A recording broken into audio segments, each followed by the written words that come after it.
सी बहू। एक गांव में जयसी नाम के एक जमींदार रहते थे, जिनके 5 बेटे और एक बेटी थी। इकलौती बेटी होने के कारण उसे सबसे ज्यादा दुलार भी मिलता था। जमींदार की बेटी ज्योति अपने पिता के इस दुलार की वजह से जिद्दी, गुस्सैल और आलसी हो गई थी। एक दिन जमींदार की पत्नी सुधा ने उनसे कहा, अजी, बेटी तो पराया धन होती है, तुम इसे इतना सिर ना चढ़ाओ, शादी के बाद कैसे निभाएगी। तब जमींदार ने कहा, तुम चिंता मत करो, मैं इसके ससुराल कहीं ना कर भिजवा दूंगा। गांव में सभी ज्योति के आलस और गुस्सैल स्वभाव को जानते थे, इसलिए कोई भी उससे शादी नहीं करना चाहता था। समय गुजरता जा रहा था। एक दिन जमींदार ने गांव के सबसे होनहार लड़के रवि को बुलाया और कहा, देखो वीर, तुम्हारे पिता भोला राम ने मुझसे जो कर्ज लिया है, तुम उसे आज तक चुका रहे हो। तुम मेरी बेटी से शादी कर लो, मैं तुम्हारा वो सारा कर्जा माफ कर दूंगा, और यही मेरी शर्त भी है। मजबूरन रवि को इस शादी के लिए हाँ कहनी पड़ी और दोनों की शादी हो गई। लेकिन शादी के बाद भी ससुराल में भी ज्योति का व्यवहार नहीं बदला। अब तो वो पति के साथ ससुर को भी फटकार लगा देती थी और कोई उससे जमींदार की डर की वजह से कुछ नहीं कह पाता था। लेकिन अब रवि से ज्योति की ये हरकतें देखी नहीं जा रही थी। उसने ज्योति को सबक सिखाने का एक उपाय निकाला। एक दिन ज्योति जब सोकर उठी तो उसे बहुत जोरों की भूख लगी थी। ज्योति ने कहा, अरे सबको सांप सूंघ गया है क्या? मुझे जोरों की भूख लगी है, कोई खाना लाओ। ज्योति, आज खाना तुम्हें बनाना है। ज्योति रुआंसी होकर कहने लगी, ना बाबा ना, इस कड़ाके की ठंड में मुझसे खाना वाना नहीं बनेगा। हाँ अच्छा ठीक है, खाना मैं बना लूंगा, बस रसोई में तुम मेरी थोड़ी मदद कर देना। अब रवि की बात मानने के अलावा ज्योति के पास कोई चारा नहीं था। दोनों ने मिलकर खाना बनाया। रवि खाना खाने के बाद कहता है, ज्योति, मैं खेत पर जा रहा हूँ काम करने, तुम घर में चौकस रहना। हाँ चौकस? वो क्यों?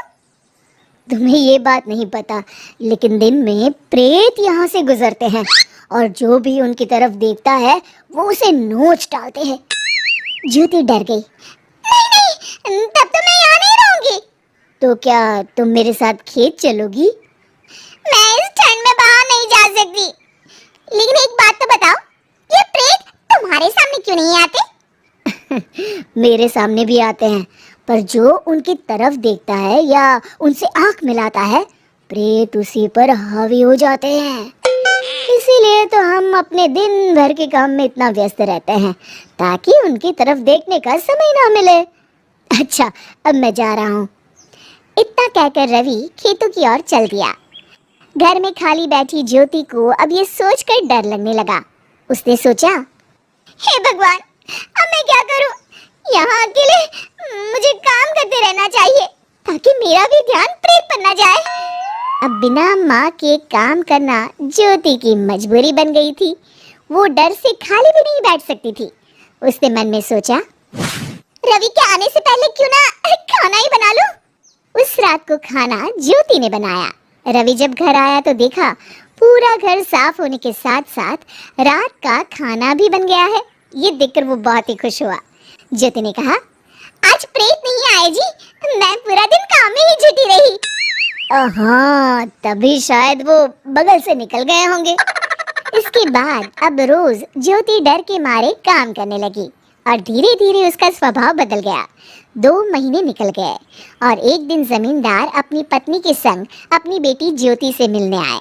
ज्योति को देख वो दंग रह गए। वो तो भाग भाग कर घर का सारा काम कर रही थी। उसके शरीर में बिल्कुल भी आलस नहीं था। माता पिता को देखकर ज्योति उनके गले से लिपट गई और बोली, पिताजी, यहाँ खाली मत बैठिए। माँ, आप भी ना यहाँ जल्दी से कुछ काम करिए, नहीं तो प्रेत आप दोनों को भी नुकसान पहुँचाएंगे। जमींदार को बेटी की बात माननी पड़ी और वो आंगन में रखे भूसे को घर में रखने लगे। शाम को जब रवि और उसके पिता खेत से लौटे तो दोनों अचंभित खड़े देखते रह गए। किसान ने जमींदार से क्षमा मांगी। मुझे तो कुछ समझ में नहीं आ रहा है। बेटा रवि, ये कैसा प्रेत, किस प्रेत की बात कर रही है ये? रवि ने जमींदार से सारी बातें बताई।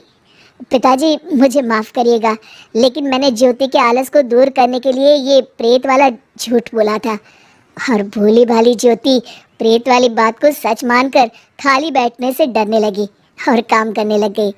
अब देखिए ना, आपकी बेटी कितनी मेहनती और समझदार हो गई है। रवि की समझदारी और चालाकी से ज्योति के माता पिता बहुत खुश थे और सभी प्रेत वाली बात पर हंसने लगे।